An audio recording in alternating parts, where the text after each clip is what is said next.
We're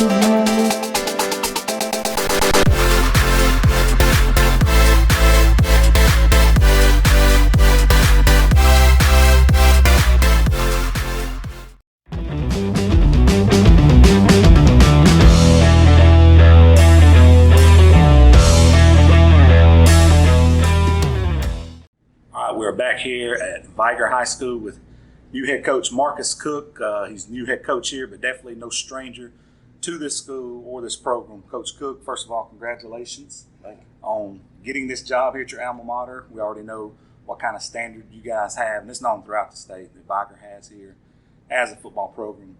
But in your words, to take over at your alma mater when it's peaking like it is right now, can you even express that in words, what that means to you personally? It's an honor. It's an honor to be the head coach of Vigor High School. It's an honor to lead these young men. You know, they come in hard every day. They work. You know, they come early. They stay late. And being a mentor in their lives, that's a big part. You know, being in a leadership role and helping them grow as young men, coming from boys to becoming young men. That's the biggest joy of being this job. Now, Coach, I seen the stat the other day. Well, I think Vigor had more NFL talent than just about anybody in the state. NFL rosters at one point. I read that and I was like, yeah, that's incredible considering how many schools and, you know, the Hoovers and, you know, Thompson's on the scene now, where we're from, Oxford, Anniston. But when you hear things like that and people, kids you're dealing with today, you know, students you're dealing with today, and this ain't no hope or dream, this is reality. I mean, talk about that. And that kind of standard that's here at Vigor, that you guys can have a title like that. You know, we have a slogan, still Vigor, you know, the Vigor standard. The thing is, we don't have the most, you know, we don't have the best resources, we don't have the best facilities. But what our kids know is if they put in the hard work, that it's a chance that you can go to the next level, because many people have done it. You know, all the coaches that are on the staff have played football on the next level. They have played college football, and some of them even had a shot at the NFL. So if you come in, you trust the process, you work hard, you will have a chance to play on the next level. And so when kids come in, they know that, you know, no matter your circumstances that you're in now, if you keep working, if you trust the process, there's a chance that you may be able to get to that next level and change your family's life. Yeah, and those aforementioned guys has even got to that next level, which is just, I think it's like less than 1% of athletes make it to that level. Yeah. That's incredible. Have that many here at this one school. Coach, my next question for you is, when you got that call and you were named the head coach, what was the initial thoughts that went through your head? Well, you know, I was working on an interim tag, and when I was an interim head coach, I approached it just as if I was already the head coach. Assume the role. So if I didn't put my all into it, I couldn't expect to be the head coach. So every day I put my all into it. You know, I put my all into these kids. I put my all into the coaches, into the faculty, to the staff, and I'm just going to do the best job that I can do to help Vigor, to help my community. I grew up here. This is where I'm from. So I'm going to do whatever I can to help these young men become better. It's kind of like in school when you have kids that get a car given to them and they got a year and a half and it's ragged out. Whether the guy that goes to work and flips hamburgers his life and he pays for the car, it means more. Yes. Same thing in this situation. That's kind of vibe I'm getting from you.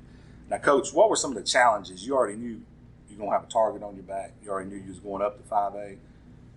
I don't even know if you look at those things or you just look inward, but what were some of the big challenges you had right off the bat when you took over? Like I said, lack of resources at times.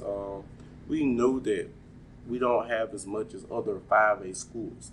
So we just have to come together as a staff and with parents and fundraising. You know, we do a lot of fundraising here to, you know, get money in, and, you know, just as far as giving kids things they need, you know, we make sure that they're able to come in and get water all day. They're able to get Gatorade, just the small things that many people take for granted, we have to make sure our kids have. And, you know, just as far as just washing clothes, you know, just the day-to-day operations of a football program here at Vigor is not as easy as other places, but that's what makes us so much better, because we have to keep fighting, keep pushing, and work through adversity. No doubt. Now, Coach, when you got your hands on this team, listen, I got to know this. When you looked across and you seen Blunt, which is a big rival, right here in basically the same city, in that first game, and now you're the head coach about to face a rival like that. What was that like? It was a little surreal. It didn't, like you said, it didn't really hit me until you could see the tailgate going on outside. Yeah, I mean, it's unbelievable. Yeah, it didn't really hit me until we get there for kickoff, and I'm looking on the field, and I'm the head coach of Vigor High School, and that's when it really hits you. During the week you're working so much, you don't get a chance to just really sit and think about, this is a great opportunity. I'm the head coach, but when you the ball finna kick off, you start to see like, oh, it's real. And so it was a hard ball game, defensive struggle, and we were able to make enough plays to win the ball game. Now, we talked about this a little bit on our way in here off camera. And for those of you young coaches out there that don't know, you will one day. Talk about the difference in being a coordinator and wearing the hat. You wore several hats in this team. Run game coordinator, offensive line coach, offensive coordinator. Talk about the difference in all of that and being a head coach. How much more is put on your plate, so to speak? It's a lot more. I mean, to be honest, as a head coach, you are happy to go on the field every day. To get on the field and coach, you enjoy that.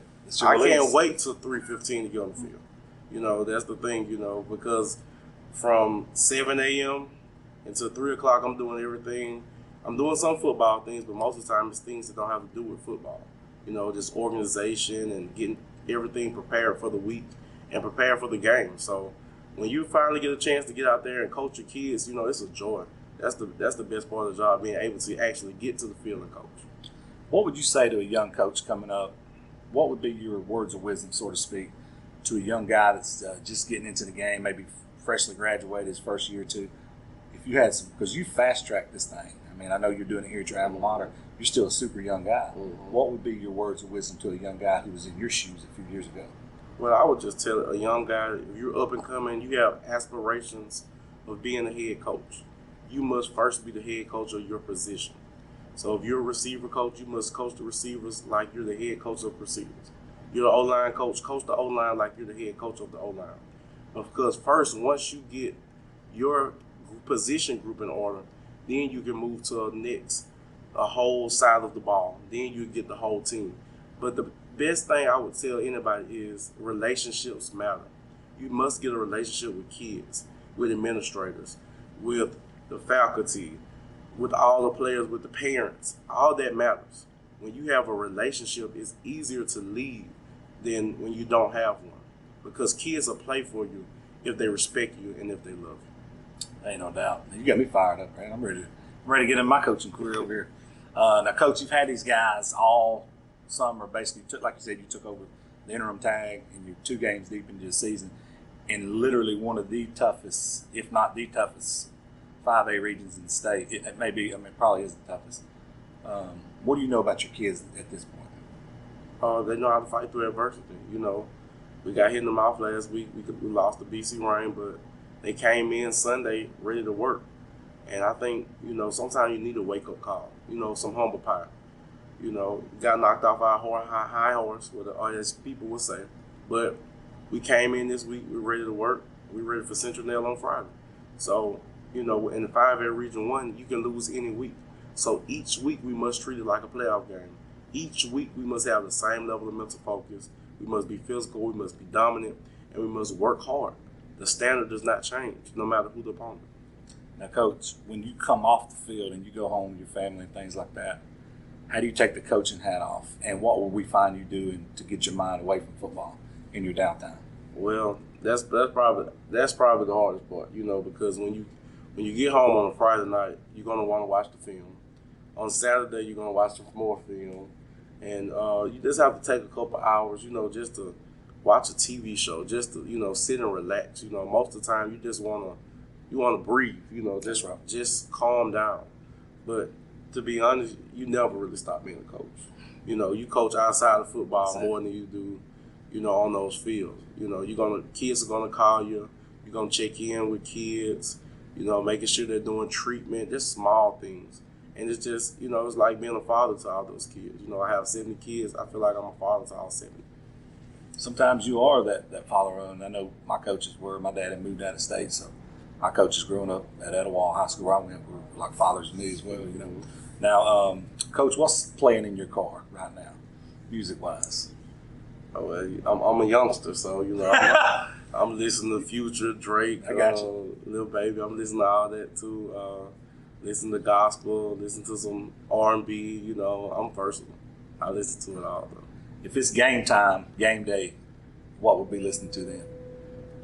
Maybe a little maybe a little Kodak Black, or I listen to what they listen to. Whatever gets them going, I listen to it. Coach, do you get in here and grind with them in the weight room? Yeah, I left a little with them. Showing they ain't strong for real. Is that true? That is true. All right, Coach. Before we shut this down, give me your final thoughts on you being the head coach here at your alma mater. You've already talked about what it meant to you to get this job. Now that you're in the role, give me some final thoughts on this season moving forward, and how you're approaching. I know you've got to be learning each and every day, not week, each and every day. You're probably learning something new about being a head coach. But just some final thoughts before we shut the interview down about assuming this role and moving forward into this season. One day at a time, one game at a time, one play at a time, one practice at a time. Just take it day by day, because you can't look 4 weeks down the line. You can't look at if I win this game. You got to focus on one. So right now we focus on Central, and that's the only thing on my mind right now. I take today's practice, this Wednesday practice, is what's on my mind.